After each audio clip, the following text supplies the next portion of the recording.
Saat itu, tahun 1857 dan Perang Opium Kedua berkecamuk antara China dan pasukan gabungan Inggris dan Perancis. Itu adalah salah satu dari banyak perang kolonial berdarah yang memperebutkan sumber daya seperti teh, gula, dan opium yang memabukkan. Itu adalah perang yang dilakukan oleh petani dan bangsawan. Salah satu tentara aristokrat ini adalah Tuan Theodore Thomas Blackwood yang mulia, pria dan penjelajah Inggris klasik. Sementara rekan-rekan prajuritnya meringkuk di balik perlindungan, Tuan Blackwood menyerbu ke medan pertempuran, membawa senapan dan menembakkannya ke kerumunan tentara lawan. Itu adalah pertempuran Canton, salah satu pertempuran paling penting dari seluruh konflik. Perancis dan Inggris mengepung kota Canton yang juga dikenal sebagai Guangzhou untuk membuktikan dominasi militer mereka dan menangkap seorang pejabat penting pemerintah China. Tuan Blackwood memimpin serangan dengan menunggang kuda. Setiap peluru jitu tepat ke jantung musuh. Dia adalah pahlawan sejati di antara yang lain, seorang prajurit pria berkelas, bersahaja dan punya gaya. Dan berkat kepemimpinannya yang ahli dan keahlian menembak di lapangan, pasukan sekutu Eropa memenangkan pertempuran dengan sempurna. Tuan Theodore Thomas Blackwood adalah nama yang pantas diperhitungkan di antara Tuan Horatio Nelson, Sir Francis Bacon, dan Sir Walter Raleigh. Selain menjadi seorang pejuang yang terampil dan terhormat, Tuan Blackwood adalah seorang yang sempurna, explorer, naturalis, dan penjaga perbatasan. Selama masa kejayaannya, dia mungkin melakukan perjalanan lebih baik daripada orang manapun di seluruh penjuru dunia yang dikenal dan tidak dikenal. Dia membuat penemuan ilmiah, biologis, dan antropologis yang seharusnya mengatur ulang arah masyarakat selamanya. Namun, kamu tidak akan menemukan catatan apapun dalam buku sejarah dari Tuan Theodore Thomas Blackwood. Kamu juga tidak akan menemukan lukisan cat minyak yang megah atau sayap khusus di museum-museum Inggris. Ini karena Tuan Theodore Thomas Blackwood adalah siput laut neon telepatik berukuran 4,5 inci dan dia dikenal oleh organisasi SCP sebagai SCP-1867. Meskipun dia tidak akan pernah mengakuinya, Tuan Blackwood termasuk dalam spesies Nembrota curbayana, juga dikenal sebagai variabel siput neon. Dia ditahan di akuarium standar di lokasi penahanan organisasi dan secara fisik tidak berbeda dengan anggota lain dari spesiesnya. Apa yang membuat Tuan Blackwood unik adalah kemampuan telepatinya yang kuat, khususnya kemampuan untuk berkomunikasi dengan berbicara langsung ke dalam pikiran orang, dan dia sangat banyak bicara. Tapi sejauh mana yang dikatakan siput laut anomali ini benar, atau apakah dia seperti SCP-082, si kanibal Vernon, pembohong yang kreatif dan patologis? Tidak ada komitmen untuk mencatat bagaimana tepatnya organisasi menemukan Tuan Blackwood. Mungkin seorang pekerja akuarium lokal khawatir mereka akan menjadi gila ketika mereka mendengar suara seorang bangsawan Inggris abad ke-19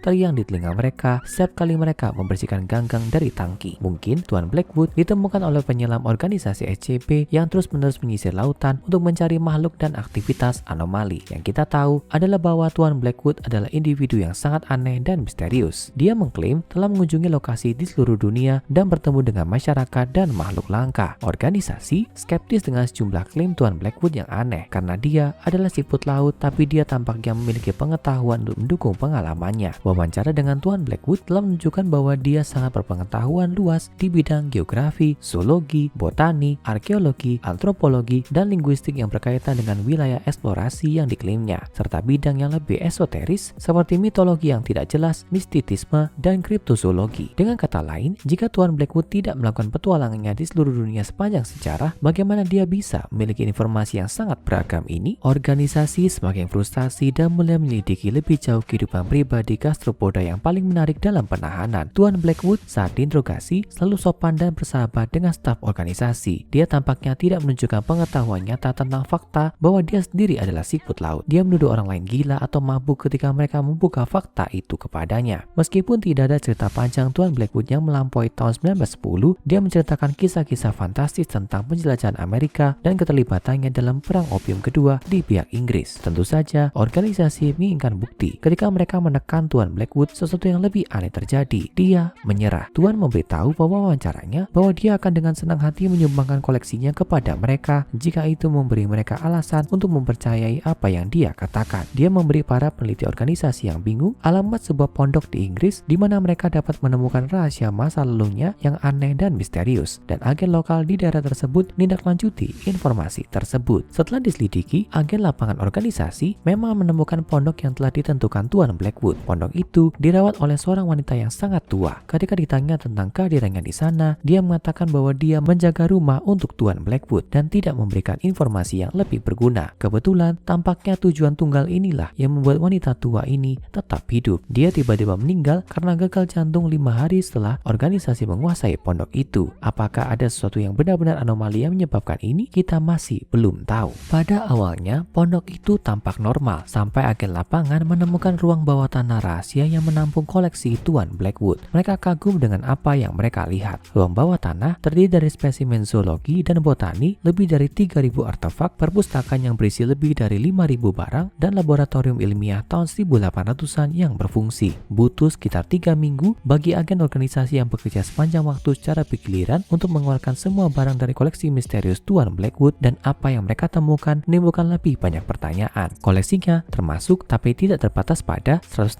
spesies tumbuhan yang tidak diketahui, 107 spesies serangga yang tidak diketahui, 28 spesies kadal yang tidak diketahui, 23 spesies ikan yang tidak diketahui, 14 spesies amfibi yang tidak diketahui, 12 spesies mamalia yang tidak diketahui, fosil yang berkaitan untuk 8 spesies dinosaurus yang tidak diketahui, fosil yang berkaitan dengan 12 spesies mamalia prasejarah yang tidak diketahui, dan artefak milik 29 masyarakat adat yang tidak diketahui. Banyak dari itu yang tidak diketahui. Tapi tunggu, masih ada lagi. Koleksinya juga berisi koleksi senjata api yang tampaknya tidak dikenal, termasuk 3 basket dengan lubang lebar bertanda destabilizer partikel efektif dari Dr. B.T. Mott. Globe detail, Merkurius, Venus, Mars, dan bulan Galilea disertai dengan catatan yang berinci kemungkinan jalur eksplorasi permukaan. Kereta yang dimodifikasi penuh berisi instrumen dengan tujuan yang tidak diketahui. Sebuah catatan yang menempel di pintu berbunyi, "Di Fates, bicaralah dengan Henry," dan mesin yang sangat berbahaya dan tampak aneh yang telah membunuh 4 agen lapangan organisasi sebelum dihancurkan di lokasi. Dan ketika ditanya tentang kegagalan kecil ini, Tuan Blackwood menjawab, "Aku memang memperingatkanmu untuk berhati-hati di sekitar koleksiku. Benda berdarah itu hampir memegang kepalaku pada tahun 97 ketika aku menemukannya." Namun, ada satu hal yang ditemukan dari koleksi Tuan Blackwood yang mungkin lebih menarik daripada yang lain. 35 jurnal tulisan tangan yang berisi rekaman peristiwa yang dijelaskan oleh Tuan Blackwood dalam kisah-kisahnya yang megah kepada para peneliti organisasi. Kisah-kisah tersebut pada umumnya identik dengan kisah-kisah yang telah dia ceritakan, kecuali beberapa variasi kecil dan berlebihan dari pihak Blackwood dalam menceritakan kembali. Yang paling menarik dari semuanya, semua jurnal ini diberi tanggal pada periode waktu yang tepat dan peristiwa yang dijelaskan oleh para ilmuwan organisasi. Sementara ceritanya terlalu banyak untuk dibagikan di sini, ada satu yang merangkum semuanya dengan sempurna. Kisah Tuan Blackwood tentang kemungkinan pertemuan dengan SCP-1000, juga dikenal sebagai si kaki besar di Seattle selama pertengahan 1800-an. Tuan Blackwood yang berusaha menjelajahi apa yang disebut dunia baru Amerika Utara berangkat dengan asisten dan pemandu asli Amerika ke Pacific Northwest untuk mencari Sasquatch yang legendaris. Ketiganya menuju Gunung Rainier yang kemudian dikenal sebagai Tahoma. Selama perjalanan, Tuan Blackwood menemukan seekor rubah muda yang terperangkap dalam jebakan yang telah dipasang oleh suku setempat. Dia bersimpati pada hewan itu dan membebaskannya, membiarkannya melarikan diri ke tempat yang aman. Malam itu, dia dan asistennya bertemu dengan sisa suku pemandunya dan mereka istirahat untuk malam itu. Namun, keadaan berubah menjadi bencana ketika camp diserbu oleh suku saingan. Hampir semua orang dibantai dalam proses itu dan Tuan Blackwood dan 2 rekannya diseret oleh suku musuh untuk tujuan jahat, pengorbanan kepada dewa lokal yang kejam. Ternyata, makhluk yang disembah suku ini adalah makhluk yang sama yang coba ditemukan oleh Tuan Blackwood dan yang lainnya, Sasquatch yang sangat besar dan agresif. Setiap malam, pengorbanan yang berbeda dilakukan untuk Sasquatch. Korban akan ditempatkan di dekat pembabatan hutan, sementara suku memainkan lagu primal dan Sasquatch akan muncul dari pohon untuk melahap mangsanya. Malam pertama memakan asisten, malam berikutnya memakan pemandu, dan kemudian itu menjadi waktu untuk pengorbanan Tuan Blackwood sendiri. Saat Blackwood dipersembahkan untuk pengorbanan, dia menerima takdirnya. Tapi bukannya Sasquatch, legiun hewan hutan muncul dari pohon, rubah, rusa, rakun, dan banyak lagi. Mereka sendiri dicat dengan simbol suku. Hewan-hewan itu tampaknya berada di pihak Tuan Blackwood dan menyerang orang-orang suku yang telah menahannya, sehingga memberi Blackwood kesempatan untuk melarikan diri ke hutan selama kekacauan. Kemudian, hewan yang sama ini akan menemukan Blackwood lagi dan memberinya barang-barang yang telah dicuri oleh para penculiknya. Seekor rubah tua juga memberinya surat menyatakan dia seorang kesatria dari bangsa mereka sekarang. Dia diizinkan melewati jalan yang aman kembali ke pemukiman terdekat, di mana dia menulis kepada pemodalnya di Inggris menjelaskan situasinya dan meminta lebih banyak uang untuk melakukan ekspedisi lebih lanjut di wilayah Tahoma. Seluruh kejadian itu hanya meningkatkan rasa hausnya akan petualangan dan eksplorasi. Apakah kisah ini benar atau hanya fantasi kolonial yang aneh dari pikiran patologis siput laut telepatik? Kita mungkin tidak pernah tahu, tapi itu tidak membuatnya kurang menarik. Sampai hari ini, Tuan Blackwood terus menjadi anomali yang membingungkan namun menarik. Dia mungkin bukan yang paling berbahaya dan dia mungkin juga bukan yang paling berguna, tapi tidak dapat disangkal bahwa mungkin kita semua ingin duduk di sebelah tangkinya selama beberapa jam sehari matahari dan mendengarnya memilih benang yang bagus dengan secangkir teh hangat. Sekarang tonton SCP-1007 Tuan Kehidupan dan Tuan Kematian dan SCP-4205 di Mata yang Melihatnya untuk entitas yang lebih misterius yang ditahan oleh organisasi SCP.